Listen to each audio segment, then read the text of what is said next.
¿Cuántas veces usted y yo no hemos cometido un error? Y cuando lo cometemos, pensamos que ya no tenemos oportunidades porque la regamos. ¿Sabe qué? Dios es un Dios de oportunidades. A Dios no le importa cuántas veces usted y yo nos equivocamos. Porque el hecho no radica en que usted y yo seamos dignos o no lo seamos, en que seamos perfectos o nos equivoquemos. Se trata en que Dios nos escogió, nos llamó y a Él no le importa cuántas veces fallemos, siempre y cuando nuestro corazón regrese a Él.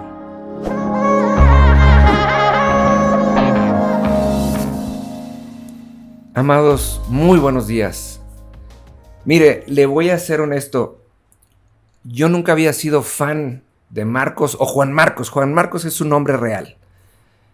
Porque no había entendido quién era Juan Marcos para el Señor. Y el día de hoy le voy a platicar un poquito de la historia de Juan Marcos, porque Juan Marcos escribió el Evangelio de Marcos. Pero quiero que entienda usted lo que Dios pretende en el corazón de Juan Marcos y en el suyo y en el mío, para que nos relacionemos de una manera adecuada y entonces podamos ver a Dios y el Evangelio desde el punto de vista de alguien que tuvo siempre otra oportunidad. Juan Marcos fue un junior, era un chavo que todo lo tuvo de joven. Era alguien que nunca batalló en la vida. Y un día llega Jesús y lo llama. Y Jesús lo llama a seguirlo. Y Jesús, y esto es importante hacer el paréntesis, Jesús se rodeó de un grupo literalmente multidisciplinario. Se rodeó de un grupo de gente que tenían perfiles completamente distintos, porque con cada uno de ellos tenía un propósito que se refleja el día de hoy en nuestra manera de relacionarnos con Dios. Juan Marcos fue aquel que cuando aprendieron a Jesús, ¿sabe qué hizo Juan Marcos? Salió huyendo. Bien cobarde, si lo quiere ver usted. Se rajó y salió corriendo. Y si usted y yo lo viéramos el día de hoy, diríamos, híjole, este cuate no es ni siquiera digno. Ni siquiera es digno de salir adelante. Sin embargo, los discípulos, sus compañeros, que entendieron el corazón de Jesús, nunca lo sacaron de su grupo. Sabían que había una debilidad en Juan Marcos. Jesús le dio una oportunidad y cuando Jesús fue aprendido, Juan Marcos salió huyendo. Cuando el Señor resucita, Juan Marcos está ahí. Y obviamente cuando Jesús resucitado se vuelve a encontrar con ellos, lo trata como alguien más. Es decir, él no vio su error, él vio el llamado que había en él. Y los discípulos lo trataron de esa manera. Más adelante, llega Pablo, le estoy hablando de años después. Llega Pablo que había sido un miembro del Sanedrín, alguien que perseguía a los cristianos. Y Pablo ve a Juan Marcos y le dice, ¿sabes qué? Vente. Y lo suma como discípulo de él. Siendo que Juan Marcos había estado físicamente con Jesús, Pablo lo toma debajo de su ala y le dice, vente. Y se lo lleva a uno de los viajes misioneros, si no me equivoco, es en el segundo viaje misionero de Pablo. ¿Y sabe qué hizo Juan Marcos?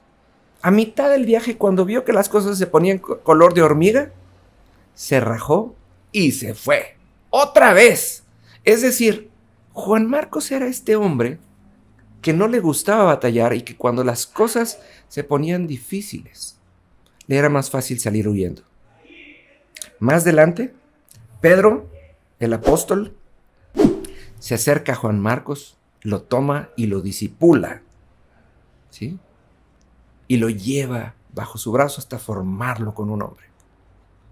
Para que usted tenga un adecuado entendimiento, Jesús muere en el año 33. Y los evangelios de Mateo, Marcos y Lucas, se escriben más o menos por allá del año 63. Hay muchas versiones, yo entiendo que es más o menos por el año 63, o sea, es decir, 30 años después. Quiere decir, Juan Marcos escribió un evangelio con el entendimiento del Dios de oportunidades. Y cuando Juan Marcos escribe acerca de la historia de Jesús, escribe de Jesús como el siervo, como el hombre que vino de la perfección, se hizo hombre y vino a servir a los que no tenían su propia fortaleza y les enseñó a ser fuertes y les enseñó a ser constantes y los sirvió hasta el último de los días. Hay una gran diferencia entre el evangelio de Mateo y el evangelio de Marcos. Mateo ve al Dios que revive sueños y al Mesías que viene a traer nuevas oportunidades. Marcos vio en Jesús al hombre que vino a servirlo para que pudiera llegar a alcanzar su potencial como hombre, como hijo de Dios y como siervo del reino. Yo le invito a que se dé una oportunidad de leer el Evangelio de Marcos, entendiendo que Dios es un Dios de oportunidades y que Jesús vino a servirnos para que lográramos alcanzar el mayor de los objetivos, que es llegar delante de Dios y echar delante de Él nuestras coronas y decirle: Señor, por lo que tú hiciste en mí, aquí vengo a entregarte tus logros en mí. Nos vemos mañana. Cuénteme, por favor, qué opina. Nos vemos.